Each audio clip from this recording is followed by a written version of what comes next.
NBC4. You must leave here immediately. A state of emergency has been declared. Columbus locked down overnight as the mayor orders a citywide curfew. Thank you so much for waking up with NBC4 today. I'm Monica Day in for Hattie Hawks, and we are following breaking news to start off this morning. A 3-alarm fire at an apartment building that was under construction in downtown Columbus. This is after protests rocked the capital city. NBC4's Catherine Ross is joining us live this morning with the latest from that fire. Catherine? And Monica, good morning. The chief tells me that they believe this could actually be connected to those overnight protests and rioting. We're going to give you a look at what we're seeing out here right now. They have the ladder truck up here at this brand new apartment building. This is on Topiary Park near South Washington Avenue. It's near Library Park and South 9th Street. This is next to Cristo Rey High School. Now, crews responded around 3 o'clock this morning. They say by the time they got here, it looked like it had already been burning for quite a while. There are already holes in the ground, which has been creating some challenges for the crews out here as they try to fight the fire. Now, obviously, they're centered on this middle of the building, spraying that down. But the chief says the fire has been spread throughout the entire top 2 levels of this apartment building. Now, they do suspect that this could be suspicious because they responded to several other suspicious fires in this area overnight.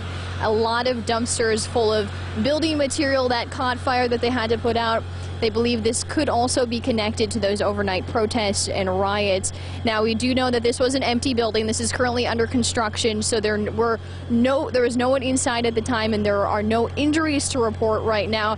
Now, investigators do think that they'll be out here for quite a while, not only putting out the fire, but also trying to figure out exactly how it started and who might have started it. Of course, we're going to stay on top of this story and bring you any updates on air and online at NBC4i.com. I'm in local for you in Columbus this morning. Catherine Ross, NBC4. Catherine, thank you.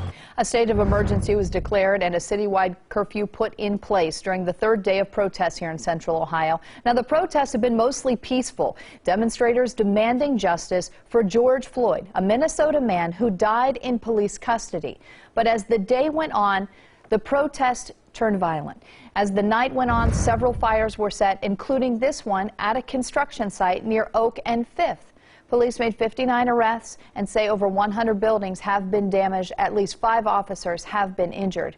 Now, dozens of protesters lingered on city streets last night, even as the clock was ticking towards 10 o'clock in that curfew. NBC4's Ted Hart explains, many of them made their way up High Street and then finally dispersed on the campus area. Pepper spray, mace, and wooden bullets were some of the tools that officers used as they moved crowds of protesters up High Street last night. There was vandalism along the way, including here at the Target on campus. Police say would-be looters got into the store but then fled empty-handed when the police helicopter circled overhead. You must leave here immediately. A state of emergency has been declared. Walls of officers, SWAT, and urban assault vehicles slowly moved the crowds block by block up High Street. And for the 3rd night in a row, some of those in the crowds smashed windows. Supreme Cuts is a minority-owned barber shop at King and High. The shop had been closed for 9 weeks due to the pandemic, and now their front window is smashed and their barber tools were stolen. Like so many business owners, Chris Dos Santos wondered, why us? Confused, lost, don't really understand why. Understand the cause, but not this part of the reason, yeah. We saw protesters trying to set fires in the street, and in at least one case, succeeding. For some, the whole scene was an opportunity to put on a show. For this guy, wearing a pig costume, his act fell flat.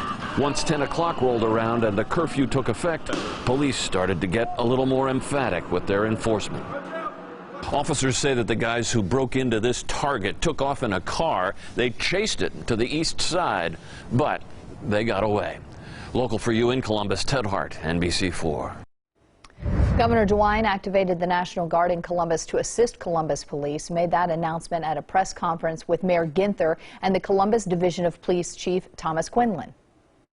The protesters' voices must be heard when it comes to racism.